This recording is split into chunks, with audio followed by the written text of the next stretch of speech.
ఆయన తనకు ఇచ్చిన పని చేయకుండా ఇతర పనులు చేస్తున్నారా? ముఖ్యమంత్రి రేవంత్ రెడ్డి దృష్టిలో పడేందుకు నిత్యం హడావిడి చేయడమే ఆయన ఎజెండానా? సలహాదారు పదవిని అడ్డం పెట్టుకుని తన పరిధిని దాటి ఇతర శాఖల్లో చేతులు కాళ్ళు పెట్టడమే ఆయనకిష్టమా? ఆయన తీరును చూసి మంత్రులు ఆగ్రహించడంతో ఆయన వ్యవహార శైలి చర్చనీయాంశంగా మారిందని తెలంగాణ సచివాలయ వర్గాల్లో చెప్పుకుంటున్నారు.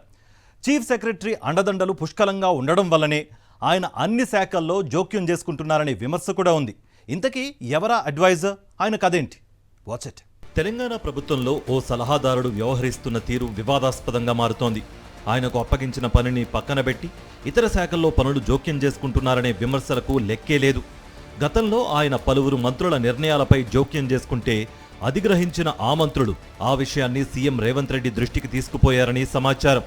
అనంతరం ఆ మంత్రులు ఆ సలహాదారునికి ఒక వార్నింగ్ ఇచ్చి వదిలేశారని అప్పట్లో వార్తలొచ్చాయి. తెలంగాణ రాష్ట్ర ప్రభుత్వం న్యూ టూరిజం పాలసీ కింద పలు పర్యాటక ప్రాంతాలను అభివృద్ధి చేయాలని నిర్ణయం తీసుకుంది. పాలసీ తయారు చేసే బాధ్యతలను పర్యాటక శాఖ మంత్రి జూపల్లి కృష్ణారావుకు అప్పగించారు. దీనికోసం ఆయన పెద్ద ఎత్తున కసరత్తు చేశారు. వివిధ రాష్ట్రాల్లో ఉన్న పాలసీలను అధ్యయనం చేసి తెలంగాణ రాష్ట్రానికి ఉపయోగపడే టూరిజం పాలసీతో రావాలని అధికారులను ఆదేశించారు. ఇంతవరకు బాగానే ఉంది, కానీ ఆ విధంగా తయారైన పాలసీ నుంచి కొన్ని పేపర్లు మాయం చేసి కొత్త అంశాలను చేర్చిన విషయాన్ని మంత్రి జూపల్లి కృష్ణారావు గుర్తించారట.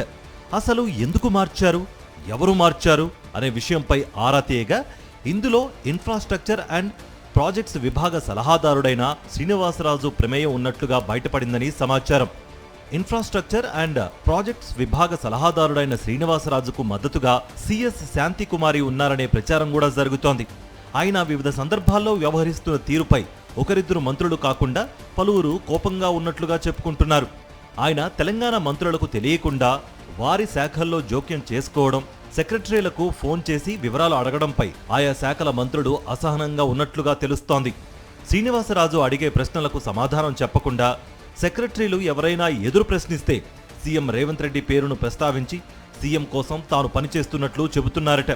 దాంతో ఆయా సెక్రటరీలు మారు మాట్లాడకుండా శ్రీనివాసరాజు అడిగిన సమాచారాన్ని అప్పగిస్తున్నారట. మొత్తం మీద ప్రభుత్వ సలహాదారుడు శ్రీనివాస్ తీరుపై సెక్రటరియట్లో పలు గుసగుసలు వినిపిస్తున్నాయి. ఆయనకు నిజంగానే సీఎం రేవంత్ రెడ్డి బాధ్యతలు అప్పగించారా, లేక ఆయనే తన పరిధిని దాటి అతి చేస్తున్నారా అనే ప్రశ్నలు సచివాలయ వర్గాల్లో చక్కర్లు కొడుతున్నాయి. మొత్తానికి ఆ సలహాదారుని వ్యవహారంపై పలువురు మంత్రులు ఆగ్రహంగా ఉన్నట్లుగా సెక్రటరియట్ వర్గాల్లో చర్చ జరుగుతోంది. సరైన సమయం చూసుకుని ఆయనపై సీరియస్గా ముఖ్యమంత్రికి ఫిర్యాదు చేయాలని మంత్రులు నిర్ణయం తీసుకున్నట్లుగా సమాచారం.